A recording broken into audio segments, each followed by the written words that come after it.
Bingo Blitz rules.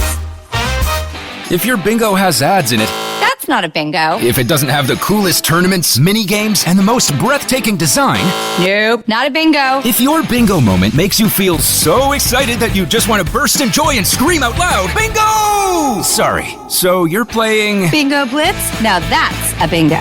Discover a world of excitement with Bingo Blitz, the #1 free bingo game. Download Bingo Blitz and play for free. Now that's a bingo. Kroger Delivery has one mission: to deliver the freshest food right to your door. That's why our drivers are pros. Our trucks are refrigerated.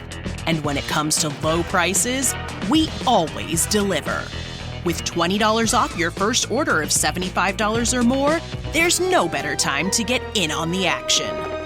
Mission accomplished. Restrictions apply. See site for details. What's up, everyone? It's Noah Daniels. Hey y'all, I'm JJ. Hey guys, it's Kat. And we're your hosts of the Real Hauntings podcast, where we bring on guests who share their first-hand encounter ghost stories and supernatural experiences. Now on to the trailer.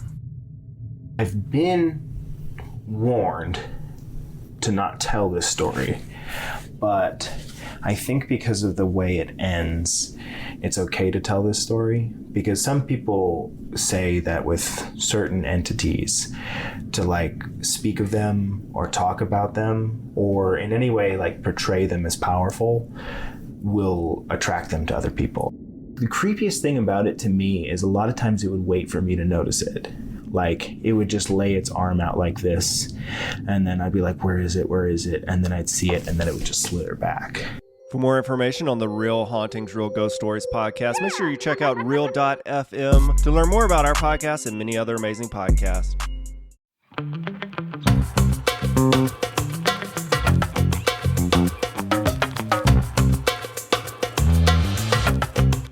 Oh, we're recording. Hi. Yep, we are. I was going to see how far you were going to go. I wasn't going to tell you. I was going to just let it roll out. So what you're saying is you're my personal hater. No, I'm your personal lover. Not, came out wrong. Don't do that. I don't want that. I love you, but not like that. Yeah. Not in that sense. It did not mean to come out that way. Apologies to you. Thank you. I forgot to tell you something that I was going to do in the other update. What? It's not an update. But Mott's couldn't find his keys. And so he was using my car keys for a while, and then he found his spare key. And so I'm very good at finding his things. My own things, that gift card, couldn't tell you where the fuck it is. But I'm a lot better at like getting into his brain, because his brain makes sense. My brain doesn't fucking make sense. But it obviously doesn't make sense to him. No, that's what I'm saying. So when he was looking for them, he's like, oh, don't get up, I'll find them. And I go, first of all, with love, I don't know that I believe that you might, but like, let me look. You've been looking for a while. I can like look in new places. And he had them because he had gone out on, this is like last Thursday. He's like, he was like, I think the last time I used him was Wednesday night. I was like, no, because you went out Thursday afternoon and you drove your car and you could drive your car and you drove home, meaning that they're here. They're just not close and they're not in your car. We can't get into your car without them. Like, it's not like automatically unlocking because they're inside the car. I was like, so they're somewhere. And I was like, did you check the laundry? Like, we've looked everywhere. Check the laundry. And he was like, I checked the laundry. I was like, check inside the washing machine. Like maybe they were inside your pocket or whatever. And he kept saying he checked the laundry. He kept saying he checked the laundry. And finally, I'm going down to the laundry room and we're going to look. And as we walk there, we realize it's locked. And I'm like, okay. We look in the window, and on top of the laundry machine are the keys. And when he was using my keys, he took off the house key to make a copy of the house key. Like, we went to Lowe's. And so he took that individual key off, put that on his keychain, made the copy. We got the copy. And in doing that, he goes, yeah, but why don't you have a key for downstairs? And I was like, I do have a key for downstairs. And he hands me my keys back. There is a key missing. And I go, you lost my key that would help us get your fucking key. And he was like, no, there wasn't another key on here. I was like, no, I promise you, I lock that up when I'm done doing laundry. You're not home or whatever. Like, I can lock that and unlock that. I have a key. And so no clue where that one is. No fucking idea. So we literally have to call a locksmith. And I literally was like, should we just like pick the lock? Like, how much harder is that going to be? Turns out you can really fuck up a lock if you pick it wrong. Yeah, Is it a doorknob lock or a bolt? It's just a door. Okay. Just a Because doorknob. I can do a bolt. Oh, bolt's easy. Yeah. Not to be But scared of people. the doorknob.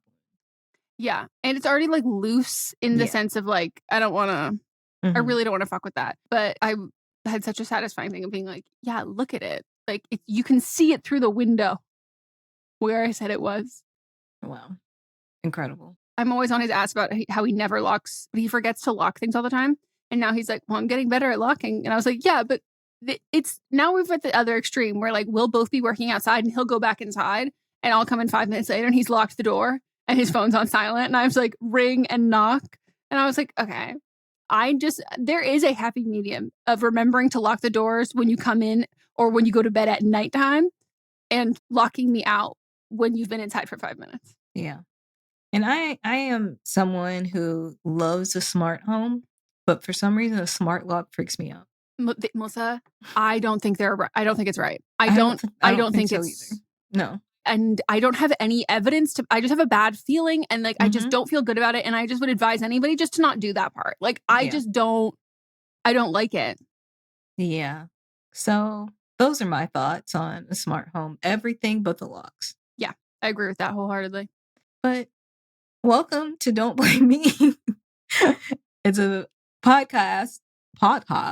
It's a podcast where we solicit for phone calls and write-ins where y'all let us know the problems and predicaments that you're going through in your own life. And then we, as two big-brained professional unprofessionals, answer your questions and or mostly, not and or, it's always, and give advice. You got a problem? We're here to solve it. You got a problem? I'll solve it. Ice, baby. All right. So, how do you participate in this, Megan? There's multiple different ways. We do calls, we do voice memos, and we also will read your emails and DMs. So if you would like to leave a voicemail or a voice memo, actually for all of them, you have to be agent over, have your parents' permission, give us as many details as possible. And specifically for the voicemail, voice memo, keep it under 3 minutes. Same thing with the voicemail. That one will totally cut you off. The other one, we will cut you off. So to keep under that, we recommend that you write everything down, practice saying it a few times, time it out, make sure it fits under that with all of the information that we need, and then leave that voicemail or record that voice memo. And if you want to email us, you can email the voice memo to the same place where you can type out the email, which is meganpodcast@gmail.com. And for both the written versions on the email or DMs, keep it under 300 words, please. And the only requirement we have, aside from being agent or over, having your parents' permission, for all of them is include your age. You can include your pronouns if you would like. Your age is important because it adds a layers of history there to it, though we still want you to give us the history and the backstory. So remember that you might listen to us in your car all the time and be like, oh my God, like I know these bitches front and back. If you join our Patreon, we know you. But if you don't join our Patreon, we don't know you that same way that you know us. So you have to give us the backstory to the life, to the things, to the circumstance and the situation going on that you need advice on. Otherwise, we have to put the pieces together on our own. And we want you to give us, like, we want to help you and we want to be on your side. And if we're not on your side, we want to make sure that we're delivering the information in a way that's good for you. So also let us know if you're sensitive. And the phone number to leave a voicemail is 310-694-0976. And international listeners, you can send us a voice memo to meganpodcast@gmail.com. All right, let's get into the first write-in. Hey, Meghan and Melisa. I'm 23 and use she, her pronouns. I graduated back in May, and after putting in countless applications, I finally got hired. I'm so excited, and the pay is great. Wow. I'm calling because I think my job has my fiancé, 24, he, him, feeling inferior. He graduated in the fall semester and got a job straight away. I thought that would happen for me too. We majored in the same thing, but it took me months. While we work in the same field, it's two different companies. I'll make about $15,000 more than him a year. When I first told him I got the job, he was so excited for me. Of course, asked my pay. I told him and he pushed me to counter because it was on the lower side. Now that I've countered per his instructions, I got the counter and his mood has changed. I keep asking if he's okay and I'm getting very bleak replies. Going over everything that's happened recently and me getting the job and the pay is the only thing I could think of. We've been wanting to buy a house and we're planning a wedding, so I thought this would be a good thing. Should I directly ask him if making more money than him is what's bothering him? I'm currently just walking on eggshells since I don't know what upset him in the first place, so I can't fix it. It could be a plethora of things. I think we should ask. But if it is this, if this is the reason, what year is it? If this is the reason, like $15,000 in discrepancy of pay is like, I just promise you that like you're on a trajectory. If you're paying more, if you're getting paid more than him, the likelihood that you will then get a job that is matching your salary or an increased salary, you are on that. And then he's going to hold out until he gets one that's more than that. And then if you're in the same industry as well, like at what point how much more does he need to be making like than you to feel better? And then also like, what does that say about him as a person? Right. And also he's the one that pushed you to ask for more money. So I truly, you need to ask him what's wrong with him, because it could be anything. If you did what he told you to do, even that you should have done it anyway, but if he did what he told you to do, and then he's butthurt about that, and it seems like that y'all share finances as it is anyway, so a win for you is a win for the both of you, then that just doesn't speak well on him as a person. Yeah. I don't know. And like, this is like a very opposite advice than I normally give, but like, I don't know if I would ask directly about this, because I think sometimes when we do that, it validates an invalid feeling. Like, I think like, yes, you can feel your feelings, but like not all feelings are valid in that sense, where it's like he has no right to be angry about this. And so like I'm not even going to verbalize that this is possibility of why you could be angry. Yeah. But if he says like, no, I'm fine. It's like, okay, cool. So we need to put the wedding on hold and we need to like pause everything and start going to therapy because like you're not being honest with me. And it's like, if you insist that you're fine, then we're acting like everything's fine. Like, so it's no longer walking on eggshells. It's no longer doing those things. Like he has to make the choice. And like, that's something that like I'm a verbal processor, but I'm also like, if I'm upset about something, like I'm going to say it. Like I'm going to say it in the moment. Like I don't like to stew on things or anything like that. Like I want to resolve as quickly as possible. And I take what people say at face value. The same way, like I'll tell someone if I'm upset, I expect them to tell me if they're upset. And then if I ask them if they're upset and they say no, then I go, cool. Then I'm not going to sit there and drag that out of you at all, because I don't make you do that to me. And so I think in this circumstance, like he has to choose. And like, it could be that like he is upset over this, but he knows it's irrational. He knows it's fucked up. He knows that like he shouldn't feel that way.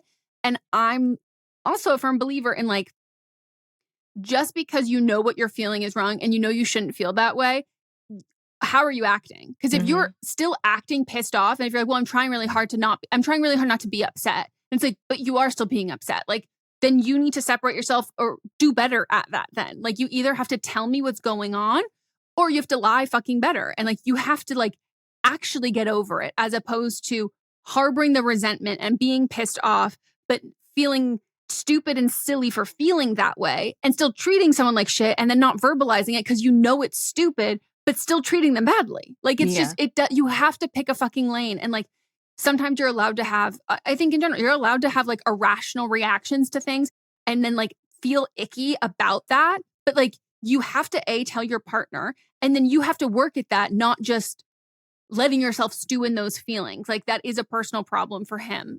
But yeah, I think that if he just like stands by that, like absolutely nothing is wrong, then like, cool, we need to put a pause on the wedding. We have to go to therapy because like you're not telling me something. And I think people should be going to couples therapy before they get married anyway. Yeah.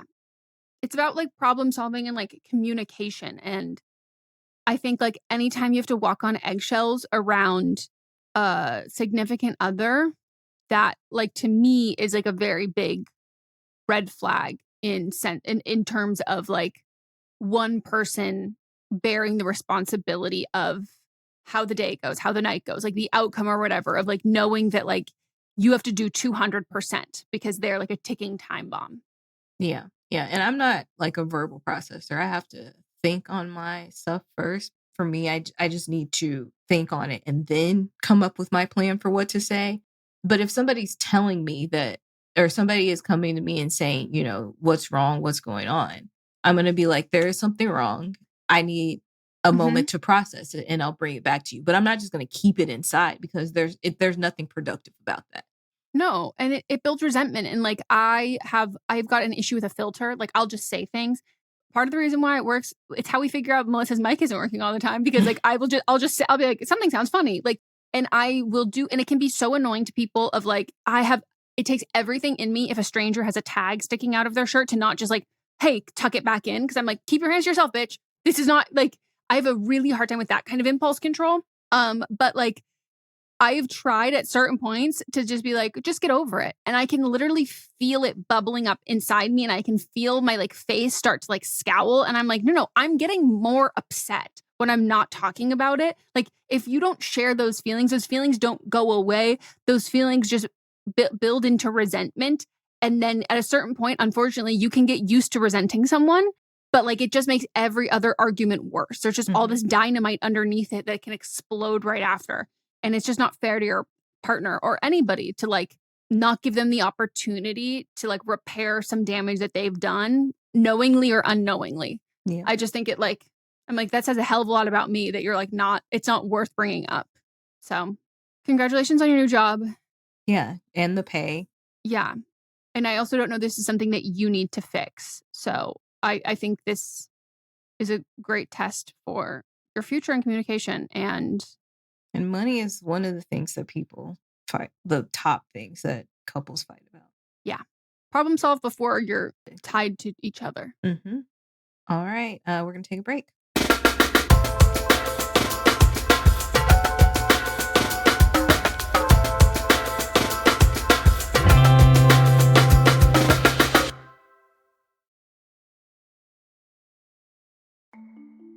As a podcast network, our first priority has always been audio and the stories we're able to share with you.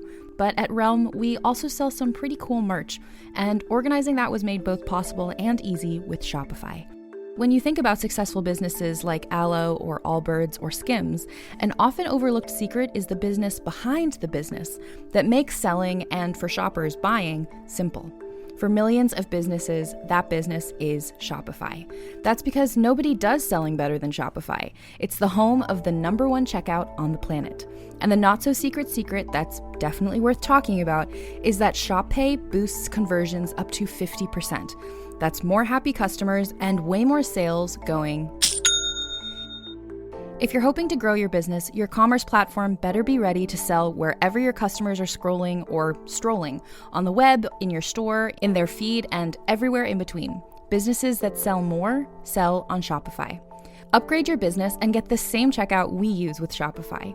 Sign up for your $1 per month trial period at shopify.com/realm, all lowercase. Go to shopify.com/realm to upgrade your selling today. Shopify.com/realm.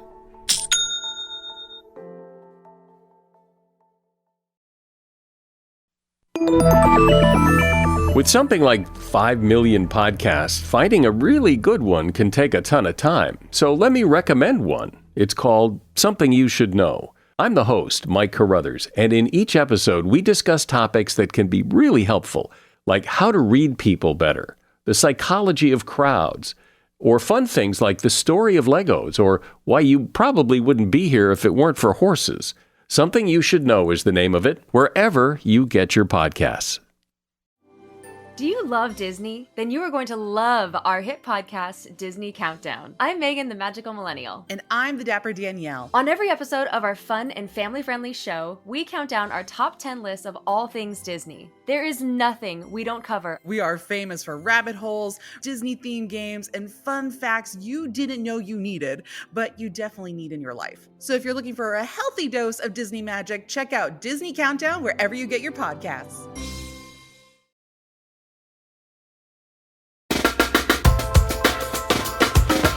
We are back from our break, and it's time to hop into the next. Hello, Meghan and Melisa. One of my favorite very podcast individual advice givers. I'm calling in for Don't Blame Me. I need help. I've been listening Megan or watched Megan for a long time since she launched the What is Anxiety. But anyway, so I live in Canada. I'm a 29 female, she, her. I am in the Facebook group. I will say that. And so yesterday, October 14th, was Canadian Thanksgiving. And I live what's like kind of would be similar in a way close by to what New York, maybe LA is. I live in Toronto, but north of it. And so a lot of things are open. Let's just say that. And I had to go to Home Depot, this headache store for women at times, I find, because I know nothing about hardware or anything. Home Depot makes me feel overwhelmed. But anyways, I got help from this really nice gentleman who definitely was over the age because he definitely did not seem like a kid, like under 18, because of what he gave context-wise. So this is like a meet cute kind of thing, but I'm like, I don't have many other details except like where he works. But I'm just wondering like how, I guess, in modern day, in this situation, what could be older style, what would we call it, sliding to DMs or something? Because I'm a socially anxiety-ridden person, but he made me just feel so at ease and calm. So I want to take that, and I don't feel like that very easily. And I was like, there was many things, and I would have been actually more anxious, but he made me feel very comfortable, and we got to know each other a little bit, but not like extensively. I have a service dog, so he asked about her, like not anything, like not confidential. Like he kind of got to know me a bit, and I try to do the same here. But I feel like we had a great time. I obviously don't know his relationship status or anything. I'm pretty sure he lives with his mom, but that's not a concern given where I live, as it's very expensive, and I obviously don't know his family situation.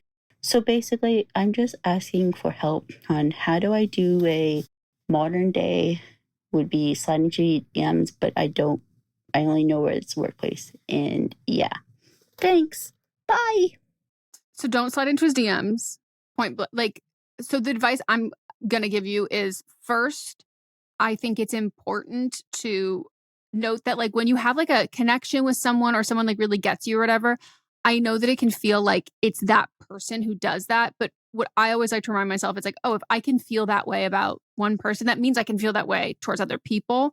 So I don't want you to like put it all on one person, specifically because of what I'm going to say next, is that I do think it's really important that we acknowledge, and I'm not saying you're not doing this, but I just think it should be stated, that the same way how women in customer service get hit on a lot because customer service requires being like kind, polite, and helpful and all of that kind of stuff, that he could totally have had like similar sort of feelings towards you, or he also could have totally just been doing his job.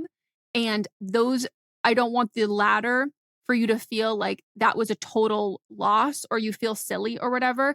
Because I think like, again, like if you're saying that you've got anxiety and you have not had easy times making connections with someone, if you can make a connection with someone for however long at like a hardware store, to me, that's like, you've just been meeting the wrong people then. Like this is a sign that like you can have great connections with people and get along with people and feel like they can get to know you. So like, it's not necessarily about him. Like I would take some onus in that instance too, that like you can participate in that and you can have those feelings.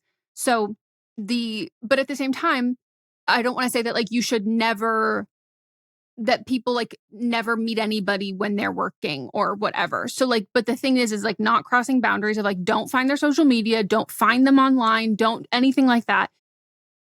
Don't like call their manager or go and like look for them at the store and ask people about it. Like don't involve any of that. But I think like the only way to go about this kind of thing in a polite way, which is the same advice I would give like if a straight man was calling who was interested in a straight woman who was at her workplace, is like, if you are there naturally again and you see this person, giving them your phone number and just like on a piece of paper, or I don't think asking someone, because again, like directly asking someone that while they're at work and at their job, that can affect their job performance, regardless if the answer is yes or no. Like you can just get distracted.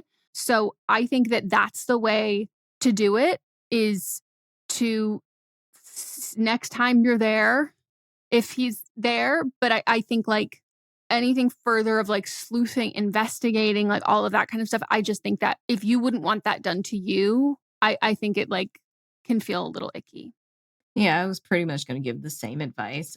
We had someone call in, say like a month ago, where they were the person that worked at the place and the customer gave them their number. Like that person was also going through a not quite yet their breakup, but it's in the similar vein, but it was opposite of what you're calling about. And with that, I was going to say exactly what Megan said was like, this person could have just been doing their job and it might have been misconstrued, or, it could have been an actual connection. And if it's an actual connection, just naturally being there again. If you run into him, great. Don't go chasing him down, but be respectful when you come to him, being like, hey, I know that this is your place of work. I think you're cool. Here's my number. If you are interested, then, feel free to call me. But you leave it very open and putting it completely in his court so he doesn't feel like that there is any pressure to actually call you back. Yeah. And do not go looking for him on social media. This is when you said like, what's the modern way? This is old, like you've met him in an old fashioned way. So you have to go about this in an old fashioned way. Yeah. Like until like the different paths, whether like in real life or social media have crossed over, I think it's incredibly inappropriate for someone you've just talked to on social media to either find your phone number or find out where you work and show up in person the same way that it is if you meet someone in person, you find them on social media. You can like find someone on social, but like don't act on that because, it's obviously very different in terms of like power dynamics in general, but I'm always like very cautious and wary of how I would interact with men that I was pursuing or pursuing me, because I never want them to think that like if I did something that they could then, it's cool to do that to a woman. Like there are double standards in the sense of like it is not finding out where someone works and like, showing up at their job or whatever. Like statistically, the threatening aspect statistically is men. That's going to be what is far more threatening to that. But I think like if I find it threatening, which it is threatening, I don't ever want to even harmlessly also do something like that, because regardless that it's harmless, a lot of men also view themselves as harmless. And also that's how you get shitty people get to sneak in with that, because it's like, oh, this is a totally fine and cool thing to do. And it's just not. And I don't think you're going to do that, but I we just want to reiterate that part. Be cautious, but this could be cute. Yeah. I'm also curious because you're in Toronto. You're not in Alberta, but like, what's the reputation of like Home Depot? Because as soon as you said Home Depot before, you said like the summary just has like meet cute at Home Depot. And so I was like, oh, well, I don't know if this is someone you want to meet at Home Depot. And then you said Canada. And so I'm like, okay, what's that vibe? Because the Home Depots in the States, like it's very split of raging conservatives. Yeah. Only time I've ever seen a Trump flag or a Trump sticker was on a truck in front of Home Depot. In Los Angeles. Yes. Yeah. I've actually, but no, I have seen the flag and the sticker on the same truck in a couple of other, but on the road, but driving on the road. And then they pulled into the Home Depot parking lot. And then I've seen him again. And it seems like he probably was going to Home Depot again, but I was going somewhere else. Same man. I was going to say, I didn't think you were a Home Depot person. No. Here's another write-in. Meghan and Melisa, I'm a longtime listener. I have written in a few times, and your advice has always led me in the right direction. I'm 26 and use she, her pronouns. My husband and I got married at 21. Before we even started dating, he disclosed to me that he is bisexual. I was really happy he trusted me enough to reveal that to me before we got serious. Fast forward, we are going into our 5th year of marriage, and I thought it'd be fun to open our bedroom up to a third. Not polyamorous relationship, just doing a threesome. I've been thinking about it for a while. I'm fully comfortable in our marriage and do not think there would be anything to come out of it other than trying a new experience together. My question is, with him being bisexual, would it make more sense to offer a male or female? I know I should talk to him and all this, but I want to go to him with a game plan. I'd love it to be a surprise. No, we're already out. Sorry, I will finish this. There's no surprise. When you said offer like a virgin sacrifice, I was already out. I'd love for it to be a surprise, but since we haven't ever talked about threesomes, I don't think I can spring this on him without some planning. Please let me know what you think. Am I allowed to ask for a don't blame them? If so, listeners with threesome experience would love to hear from you too. The more the merrier. Pun intended. Love you. Bye. This is not something that you just spring up on somebody. A threesome, especially, actually, no matter what the context is, a threesome should always be a conversation before, unless it just naturally happens when you're out with whoever you're with. As far as if it should be a man or a woman, that is a conversation that we cannot decide for you. That is a conversation that you have to have amongst yourselves. Also, like, are you attracted to women? Is that something that you also want to participate in? I'm guessing you're gung-ho for either one. There's also limitations you have to put on, like, is it okay for everybody to be touching? Is it okay for penetration? You have to talk about birth control if you're using condoms.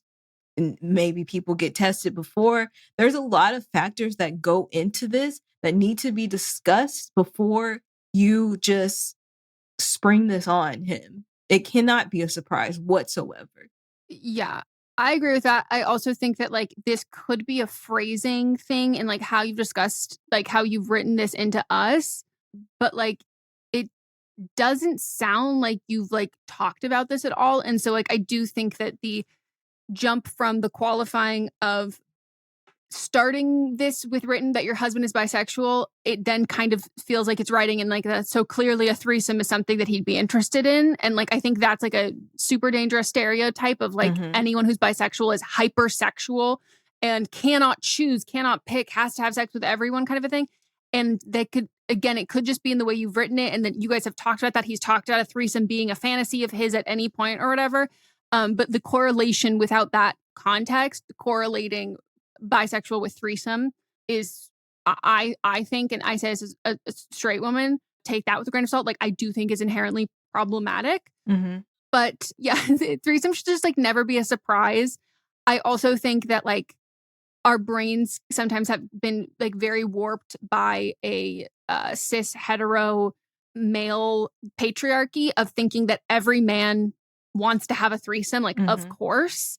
And that is also problematic because like it does uphold this idea of like traditional quote unquote masculinity of like all of those things. And it's putting men in a box as well that like some dudes, some gay dudes, some straight dudes, some bi dudes, some are like, I'm not super interested in that. Like the same way that like we view women in that same way that like it's a total, like it is not shocking to us if like a cis het woman is like, oh, I'm not interested in having a threesome. But then if a man said that, you'd be like, what? No way. And it's like, what? Like, it's just, that to me is like inherently problematic in that. And it sounds like you're very interested in doing this and that's totally awesome.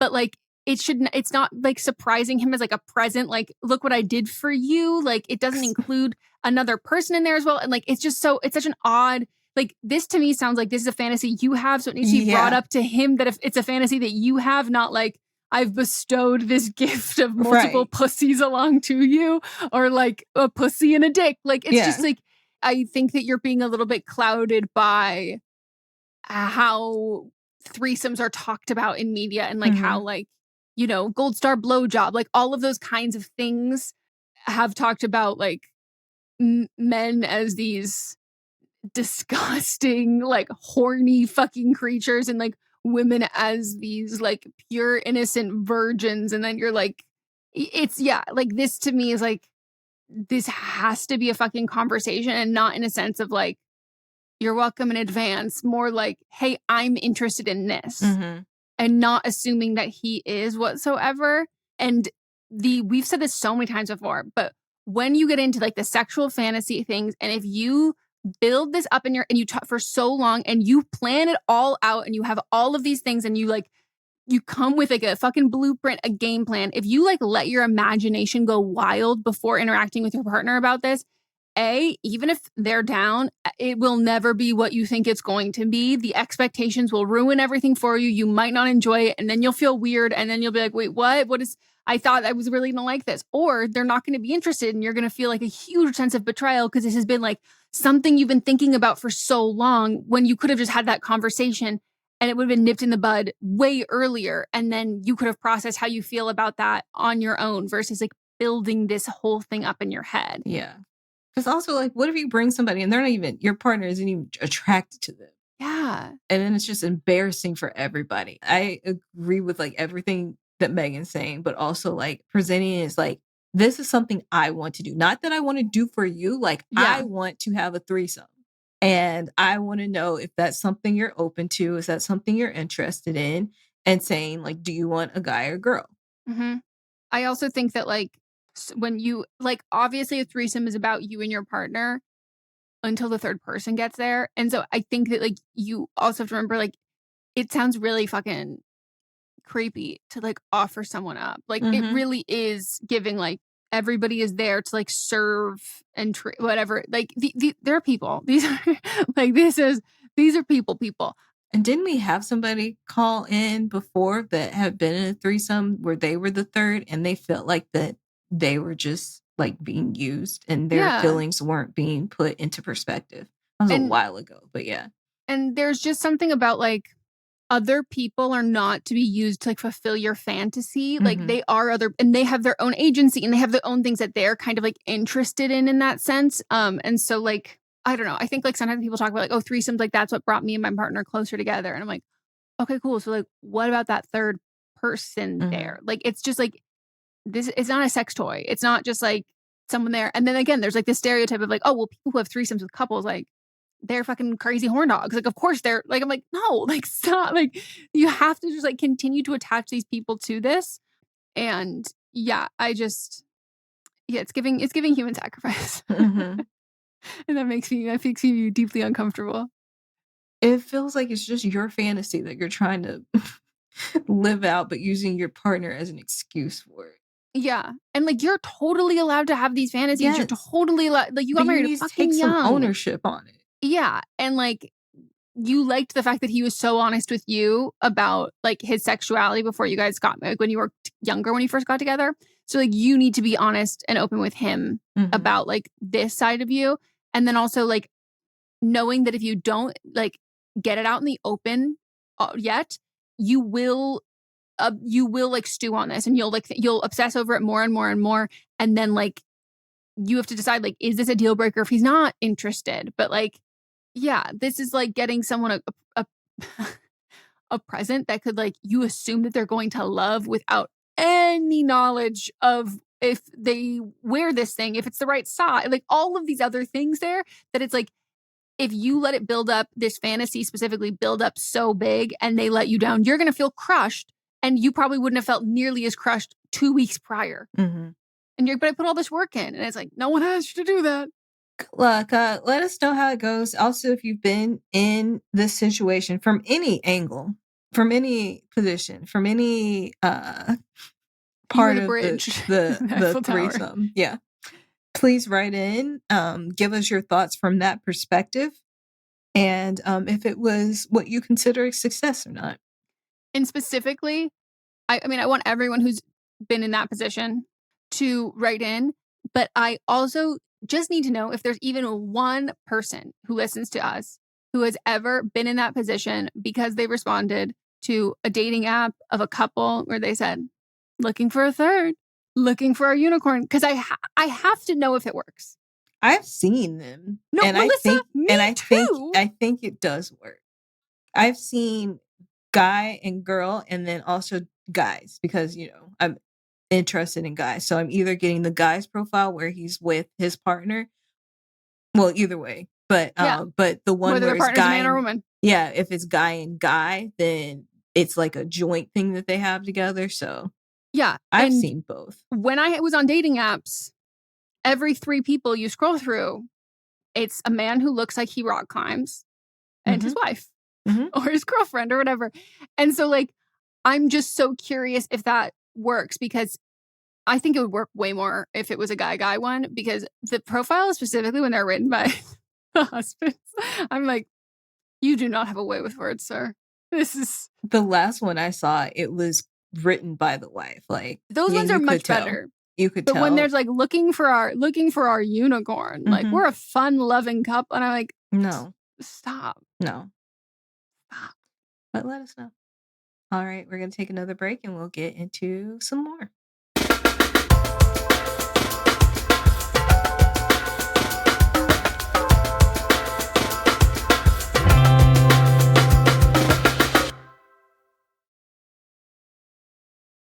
Merry Christmas, everybody! My name is Eric Peterson. I'm here with my good buddy, Danny Jordan. And we are the hosts of Christmas Countdown Show. We're so thrilled to be bringing the merriment to you all this holiday season. On Christmas Countdown, we love to count down our top 10 favorite things related to the holiday season. That could be food, movies, music, everything that we all love about this massively merry good time. So wherever you get your podcasts, make sure you click that subscribe button. Eric, are you ready? I am ready, and we hope that you are too. Merry Christmas, everybody! Let's go! Hey everyone, join me, Megan Rinks. And me, Melissa DeMonts, for Don't Blame Me, But Am I Wrong? Each week, we deliver 4 fun-filled shows. In Don't Blame Me, we tackle our listeners' dilemmas with hilariously honest advice. Then we have But Am I Wrong, which is for the listeners that didn't take our advice. Plus, we share our hot takes on current events. Then tune in to see you next Tuesday for our listener poll results from But Am I Wrong? And finally, wrap up your week with Fisting Friday, where we catch up and talk all things pop culture. Listen to Don't Blame Me, But Am I Wrong on Apple Podcasts, Spotify, or wherever you get your podcasts. New episodes every Monday, Tuesday, Thursday, and Friday. Bitches on Comics is a bi-monthly interview podcast where we talk to the coolest LGBTQ plus folks and women in comics and pop culture. Our unique perspectives and welcoming nature have earned us the honor of being named a best comic book podcast by Book Riot, Screen Rant, The Mary Sue, Comic Book Herald, and Comic Book Couples Counseling. Bitches on Comics is hosted by moi, Monica Estrella Negra, filmmaker, writer, and co-founder of Audrey's Revenge Film. And me, Essie Fleenor, comic and pop culture nerd and culture critic with writing in The Independent, Vice, Electric Literature, Star Trek, and so much more. We're also both voting members of Gallica, the Society of LGBTQ plus entertainment critics. Join Bitches on Comics for in-depth, hilarious, and heartfelt conversations with the likes of Stephanie Williams, Leah Anderson, and the late, great Rachel Pollack. Listen to Bitches on Comics on Apple Podcasts, Spotify, or wherever you get your podcasts. Or tune in at bitchesoncomics.com. New episodes every other Wednesday.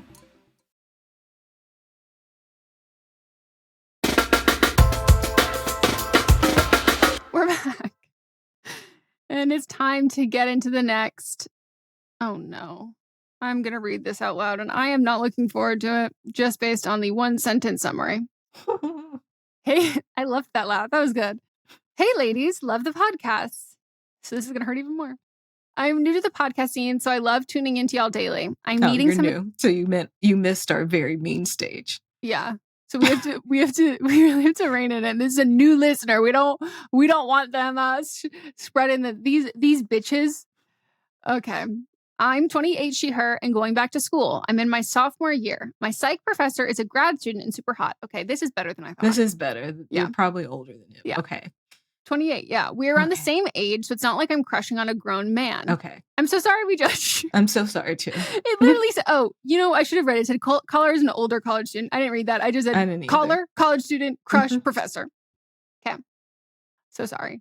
Over the semester, I've definitely developed a real connection with him, and I'm pretty sure it's reciprocated. Okay. I've let him know my backstory a bit, so it's not like he's a creeper who could have a crush on a 19-year-old. Very good. Thank you for including that. We follow each other on social media, and from what I see, he's very much available. I'm only taking this class because I have to for my entry-level courses. I'm not a psych major. After December 16th, I won't be his student or sit in one of his classes ever again. So my question is, after the semester ends, is it wrong for me to pursue him? I honestly don't see any issues with it. I feel I would have come on to him if I met him outside the classroom, so our meeting place is the only thing throwing me off from fully going for it in a couple months. Any advice would be great. Thanks for listening. I take everything back. I'm for it. I'm sorry. So sorry. I am so sorry. I am very much relieved with how much this question, it turned around. Oh, God. Okay. I ship it.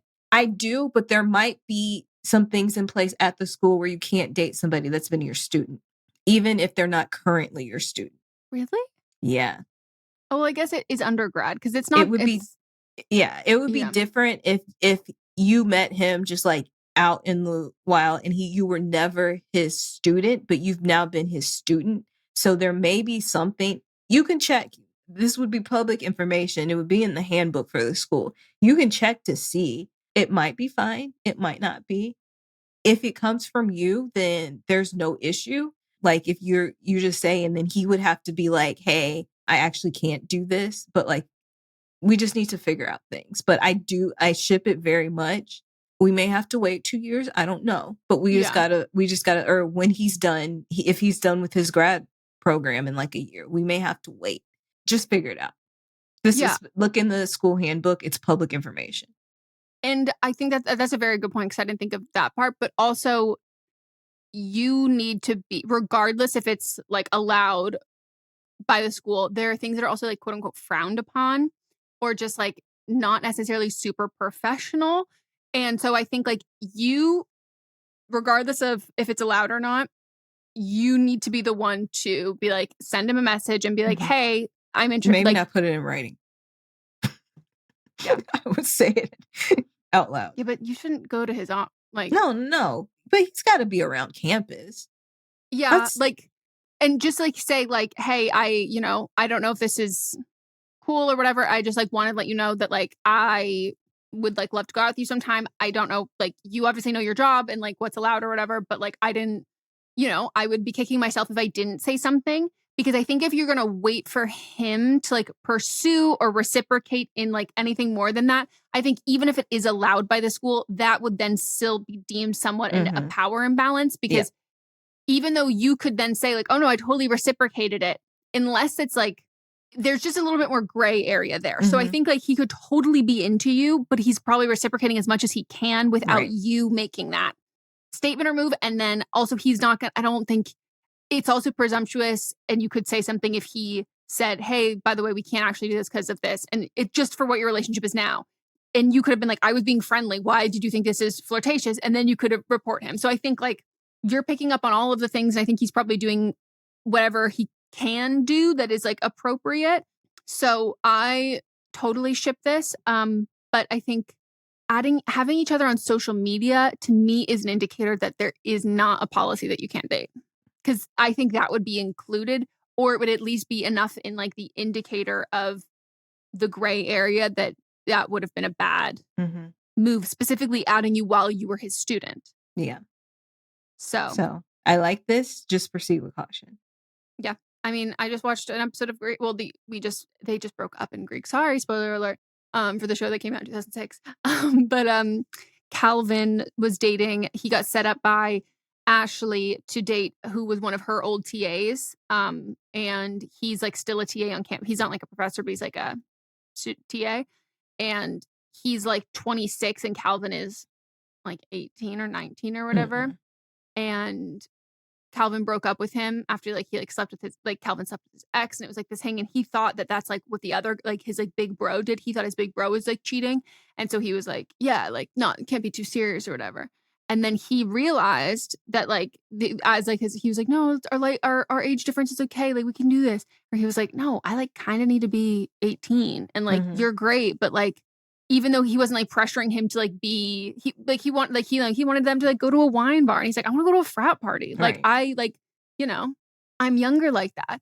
And then I was like, hey, Max Greenfield's character, because it's not the real man, it's the actor. It's like, yeah, maybe you shouldn't be 26, 27, 28 dating a 19-year-old. So was Max the one that was dating? Yeah, he was who he was dating, who Calvin was dating. Hasn't he done that on a couple shows? Where he's played a teachers? professor and hooking up with a student, or the students have been interested in him? Well, I mean, objectively looking at him, he does have sweater vest energy, which is professor / TA energy. He's getting typecast left and right. Yeah, how often is someone playing a professor on TV who's not doing some fucking? That's true. Stereotype. I think he's played at least 3 times. Because I've seen clips on TikTok where it was girls that okay. He was with the Not girl. girls in this. Yeah. And he was caught with, the girl's friends were out and saw them holding hands. Yikes. Yeah. Okay, well, we're going to take a break, and when we get back, we're going to get into an update, which we actually should have done at the beginning. So we're going to do it at the end.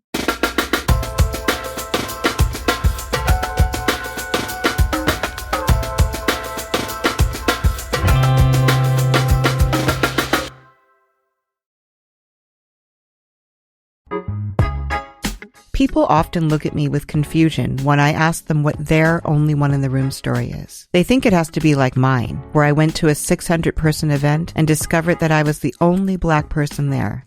I know. Horrifying, right? Hi, I'm Laura Cathcart-Robbins, and I am the host and creator of the podcast Only One in the Room. Every week, my co-host Scott Slaughter and I invite you to join us for an hour and lose yourself in someone's only one story. This podcast is for anyone who's ever felt alone in a room full of people, which is to say that this podcast is for everyone. I'm Brennan Storr. I'm Paul Bestall. We're the Ghost Story Guys. And every 2 weeks, we explore first-person stories of encounters with the paranormal from all around the world.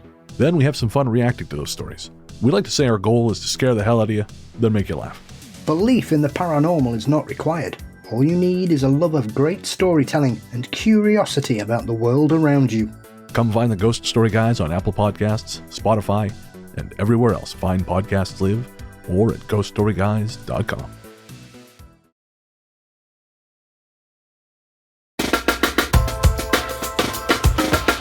We are back, and now it's time for our update at the end of the show. We're just switching it up, keeping it fresh. Exactly. Freaky fresh. Hey, Eminem, I'm writing in for an update. I'm the caller from when my sister and I have a nosy neighbor. That was a twins. So to clear up a few things, we plan to be here a few years while we fix it up. Fingers crossed one of us meets someone by then, LOL. So I took your advice and bought some headphones over the ear to make it obvious I'm busy. Then I decided to give in and just try to get to know him. It's about to be sad, so stop laughing. No, I know. I'm just saying that, like, you did the whole thing of being like, over the ear headphones, I'm busy. And then being like, reverse. Actually, let's take the other approach. His wife passed away a few years ago, and his kids live out of state. So more than being nosy, I believe he's lonely. I have now become his friend, as has my sister. We are even planning on inviting him over for the holidays if his kids can't make it in town. My sister travels a lot, so I'm home on my own. It'll be nice to have my neighbor close by if I were to ever go missing, like you said. That's sweet. See, this is why communication is important, people. And communication, what is the beginning of that word also? Community. Oh. No, Melissa, don't make it weird. No, but I'm just saying that, like, we talk so much about, like, in terms of, like, politics and just humanity and stuff about, like, we need community. And in order to have that, there has to be communication. And, like, you can have feelings about someone right off the bat to be like, fuck those people. And I'll be real with you. We're rarely wrong about when we don't like someone or we get a bad vibe or whatever. And, like, the gift of fear, trust those kinds of instincts and feelings. But in other instances, something told you to take those over the ear headphones off and get to know this man. Yeah, and you got comfortable. Sometimes you got to get a little comfortable, put your headphones on, ease in, and then you realize, hey, now that I can only hear what's going on in my head, maybe I should have a little compassion. Yeah, and I think that, like, I think it's also good because I'm assuming what happened is you saw he respected those boundaries. And if he hadn't respected those boundaries, it would have kept staying on. I don't care that your wife died. Like, that's just like, that's not my fucking problem. You need to learn how to, if you want to have any relationships with anybody, you might be lonely, but there's a way to go about this in a way that is safe and respectful. But when he respected those boundaries of that, it's like, oh, okay, let's hear more about this story. And yeah, I love getting to know, like, some of our neighbors. Like, it's so nice. And, like, I like the fact that, like, now I know if another RAT somehow ended up in our house stuck on a trap, I know for a fact that one of our neighbors, her husband, he works from home. And I literally was like, I need your I told him about the rat thing. He was like, oh my God. And I was like, yeah, I'm going to got his number from his wife. And I said, if this happens again, you're who I'm calling. Everyone that's listening, when Meghan spells out rat, does the A sound like an I to you? Because it always does for me. That might be a California thing. And I just need to validate myself. Just let me know. Yes or no. Because I was going to say California. California. I think I changed the I's to A's. So maybe I'm changing A's to I's too. Like California. It sounded the same to me. Okay. Well, in general, that's one of the enunciation things that I've heard. Okay. Is our accent. But I've heard it's in terms of I's become A's. So in my mind, I go, maybe the A's are also becoming I's. And that is your grammar lesson from somebody who dropped out of linguistics on day. I think I dropped out of the first class. It was the hardest thing I've ever done in my life. I listen to people explain it and it doesn't make sense to me. But I love that there are people that understand it. So shout out to everyone who majored in linguistics. Even if you completed that linguistics class, I couldn't even do that. Big brains all around. And that's it. We hope you all enjoyed this episode. Don't forget to write and call in for the advice that you need desperately from us. We're here to solve your problems for you. And we also would love if you could write and call in specifically from this episode about the threesomes for a Don't Blame Them, so you can give that caller some of your own advice and insight. And as always, join the Patreon. You can watch the video version or listen to the podcast ad-free. And you can join us for our live streams that we have twice a month. They are very fun. Everybody is so cool. And nobody is uncool. And if they're uncool, we don't let them in. Yeah. And just know that, like, you can be nervous. You can be, like, anxious about talking or whatever that is. But there's usually at least one person, pretty much always at least one person who's brand new every time. So you're not alone. Everybody's very fun. And we explain all of our inside jokes, which I think is, like, truly the best thing about us. I really can't stand when people do an inside joke and they go, well, it's a long story. You had to be there. Right. We don't do that. No, we don't do that. There are other inside jokes that we aren't privy to because they have a group that they won't let us into. Yeah. They are mean about that. But other than that, they're super nice to each other. They like hate us. Which doesn't make any sense. No, but like we're trying really hard to get them to like us. But like, you know, sometimes you can't always be included in everything. In their group chat one day, maybe one day they'll let us in. Maybe one day. Yeah. But they'll let you in, by the way. So I'm sure they talk about us all the time there. They just won't let us in. Well, we'll see you tomorrow for Fisting Friday, and then Monday for But Am I Wrong, and Tuesday for See You Next Tuesday. Flawless Fantastic, and she did all of that without her focus pills. And we'll talk to you later. Goodbye. Bye-bye.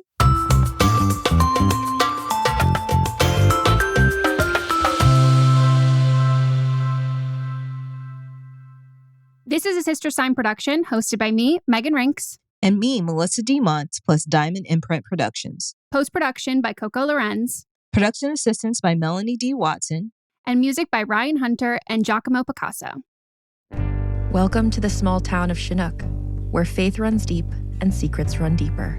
In this new thriller, religion and crime collide when a gruesome murder rocks the isolated Montana community.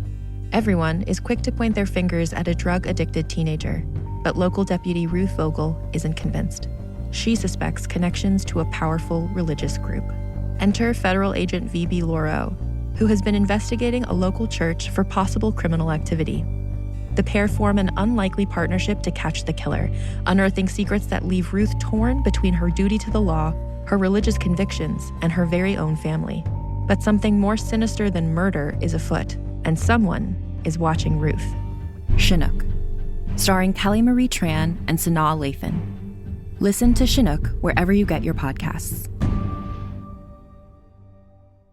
Hi, this is Rob Benedict. And I am Richard Spate.